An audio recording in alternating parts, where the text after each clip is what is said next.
To me, the love story in this film was the most important thing. Because, of course, the danger and the guns and all of that, I said, man, but when people look at it, when you look at Gladiator or Braveheart or, you know, movies like that, it was about his woman. It's like, I told Quentin, I said, that's what I love about the script, is that the niggas and the dogs and all of that shit that's going on, you know what it is? I just want to get to my girl. I'm not gonna be able to save slavery. I ain't gonna be able to cure it.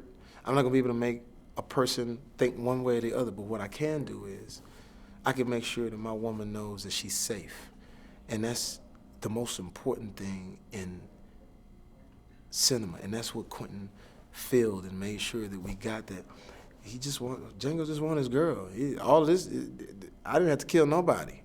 If y'all had just, first plantation I went, she was there, the movie could have been over, we went on and did our thing, but instead it had to be this, and I think that's what's great about it and what people will feel. And when you watch the trailers, you know, he says, talking about your girl, I mean, that's what it's about.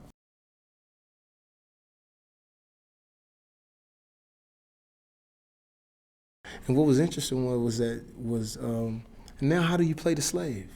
You've been Jamie Foxx or you've been this Hollywood characters for so long, how do you actually let go and play a slave? Be not knowing, be a person who can't read. How do you do that when you're riding up in your Range Rover and you got your Louis Vuitton backpack on and you walking in and you got your creed on and you super fly black man, you know what I'm saying? And if somebody were to call you nigga, you would jump out your Range Rover and whoop their ass type thing. So now how do you go all the way back and allow the ghosts of slaves and you know, ancestors to speak through you? And he challenged me on that. First time we went into rehearsal, I was like, nah, I want to say it like this, and I want to say it. And I was really putting me in the character. And he pulled me to the side. He says, this is what I was worried about in grabbing someone like you. Can you actually play a slave? And then that's when it hit me like, wow, he's questioning me, like, you know. And that made me work harder. Go back to the drawing board, because a lot of times, you know, all the things that I mentioned to you can make you lax when it comes to becoming an actor.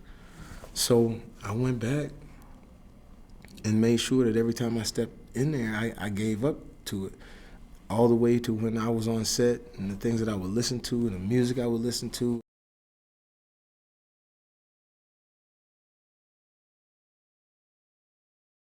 Quentin Tarantino told a story in Inglourious Basterds. He's told Pulp Fiction. I mean, he tells stories. So I don't think you use those same parameters when it comes to him. This guy he's a student of cinema, and he wanted to tell a story. And when I met Quentin, he told me that he had met Reggie Hutland, and Reggie said, you know, he didn't really like a certain slave movie because the slave was docile. And he said, I want to see our Spartacus, and I want to see the black slave, you know, take up arms and avenge his woman.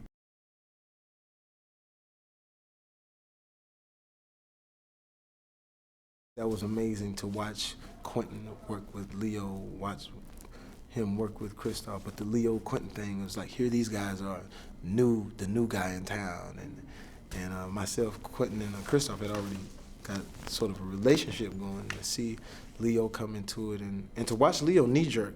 That's what I hope people understand, that he knee-jerked when he had to say some of that language. He was like, buddy, this is, wow. And Samuel Jackson said, hey man, it's just another Tuesday. Get over that, man. It is what it is, man. Now, shit now. Come on now. And to see Leo come in the next day and not speak to us and go to work and house those scenes, and did one scene where he got a standing ovation.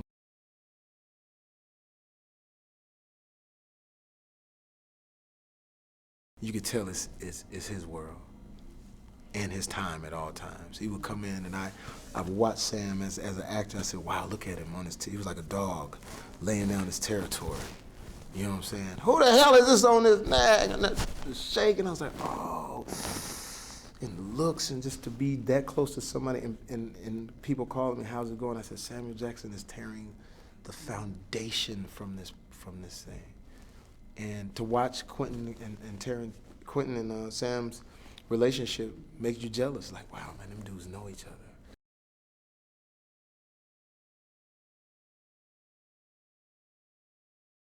When Kerry Washington is out and she's promoting this movie, she's going to explain why and why it's necessary in certain places where people need clarification. And at the same time, her acting is just amazing, just with her eyes, just what she was embodying in the character.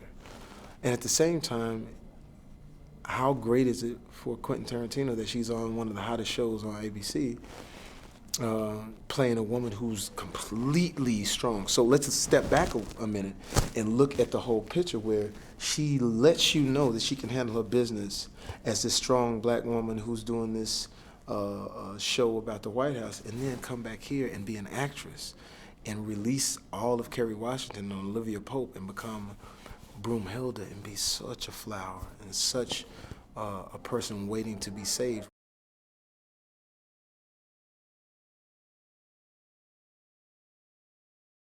Just a great spirit. He took up so much room when he sat down, and he was just like, come hear these stories. And then when he started acting, then we understood why he is what he is. And Bettina Sugar, could you take what's your Jimmy's name again? Take Django here.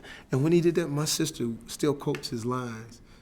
And it was just, you laugh at the same time. It was just great to see him. It was like, it's